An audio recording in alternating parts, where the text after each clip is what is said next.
Being an outsider is kind of a funny thing. By definition, it's associated with feelings of alienation, isolation, being apart, being alone, essentially.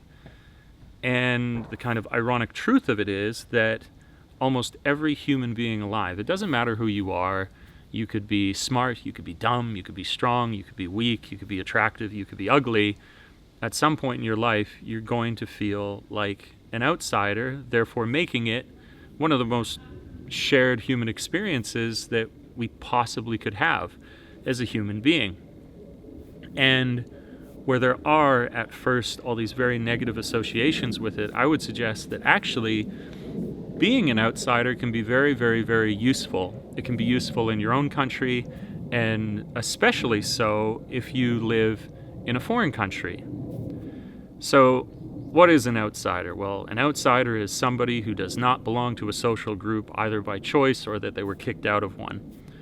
And what is a social group? Well, a social group is usually a community that is established along lines of belief. So you can belong to this community and you get all the benefits of this social group so long as you agree with and adhere to the belief system that they have. And I'm not saying that social groups are inherently bad. I think they're really, really useful in a lot of cases. They're great for community. They have like-minded people that you can share interests with. The list goes on, and a lot of them are associated with survival, and what could be more fundamental than survival? But because of that element that you need to adhere to a belief system, belonging always to a social group can lead to a rigidity in the way that you think. And when you finally have the opportunity, or are made to have the opportunity of being outside of a social group, then you have a chance, I would say, perhaps most clearly, to look at the world without a filter on it, to have to assess what you see in front of you and by your own thought and own conclusions arrive at decisions regarding what it is that you're going to do.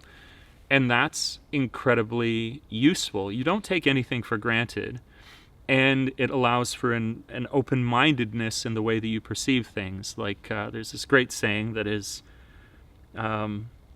there's nothing more difficult to learn than that which we think we already know. And belonging to a social group usually has built into it a lot of assumptions. People simply act this way because that's the way that we act, and you don't question why that behavior is as it is.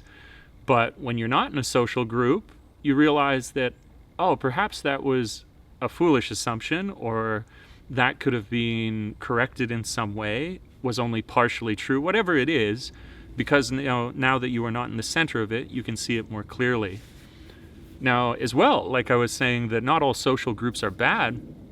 Perhaps one of the greatest benefits of getting outside of your original social group, whatever that might be, is to finally look around with an objective viewpoint at all the others that exist, where if you're in a social group, that'll often make you sort of tribal and disapproving of all the other social groups. But now that you don't have that pressure on you to judge in a negative way the other groups that you see around you, perhaps you're a certain sort of person who would thrive in this other setting. So if only to break off and to join something else, but something that is far more appropriate to who you are as an individual, is a really, really, really big benefit.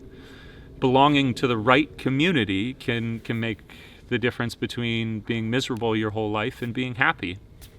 Now, I talked about at the beginning that, yes, it's useful that you would be having this experience as an outsider, no matter where you are, whether that's in your country or you are in a foreign land. But what is so special about living in a foreign land, and what is unique in being an outsider living in a foreign country as compared to if you're living at home? Well, you can be outside of social groups in your native country, but there's one social group which is inescapable, and that is your cultural social group. And it's more egregious, more difficult to extract yourself from it in the fact that since you have grown up there, since it's all you've ever known, it's difficult to tell just where you begin and the cultural social group ends. And when you leave, you finally get that opportunity. You could think about it this way, like fish don't think there's that much so special about water until they have to leave it and they see how critically important it was to their survival and their way of life. So it's like a fish out of water, that classic expression. And at first, you're going to have this incredible experience of now looking at a foreign culture and standing outside of it. And you can look at that and identify how their behaviors are constructed from the cultural social group that they belong to. And that's in itself simply fascinating, regardless of whether you identify negative things or positive things. It's fascinating. But then because you've stood now outside of your own culture, when you return to it, you will experience reverse culture shock. Now finally having been out of the water, you can see it when you return to it, and you can see the ways in which you may have been behaving before, which you thought were totally from yourself, but actually just as a result of where you were from. You can see behaviors that were either positive or negative. That's the thing here. It's more for clarity of thought, not to assume that you only see the bad or the good, but now you can finally see. And that, again, as well, is incredible. Now, something else when you live in a foreign land, in a foreign country as an expat, I think perhaps is maybe the most enjoyable, is that because you are an outsider, people can come to you as an objective viewpoint. You can think of this no matter where you are. If you belong to a social group and you try and get an honest opinion of something, it's really difficult sometimes because you know that that person's answers are going to be colored by whatever, again, rules are established by that group that they belong to. And so it's really difficult for them to speak honestly to you because they always have to be mentally aware. Are they adhering to what allows them to stay in the social group? And if they violate those rules, they'll get kicked out, therefore cannot give you an honest answer. And so people will come to you as an outsider, especially in a foreign land, to get viewpoints of, is this really the way that things are?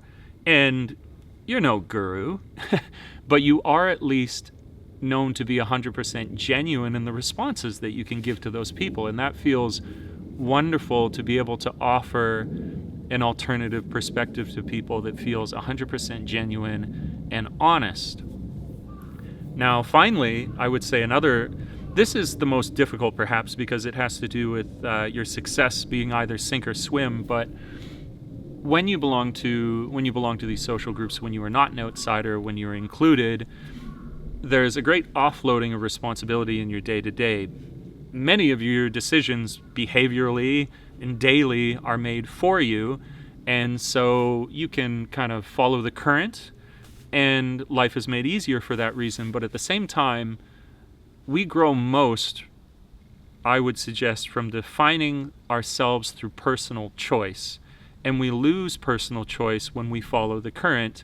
And when we're made to be an outsider, now everything is our personal choice, is our potential to grow as a person, because we've had to define ourselves by ourselves.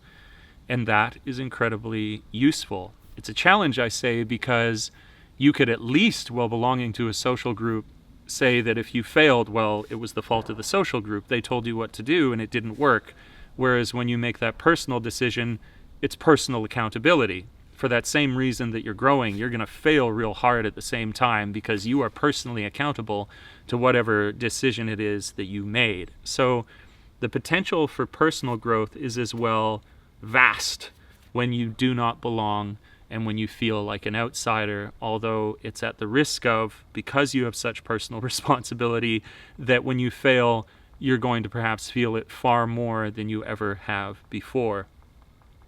So whether it has to do with a fluidity of thought, a kind of clarity of vision, whether it has to do with offering a clear, genuine perspective on things to somebody who belongs to a social group, whether it's selecting whatever social group that you actually feel more akin to accurately, there are so many reasons why, although at first perhaps it feels bad, that being an outsider can be incredibly beneficial to you.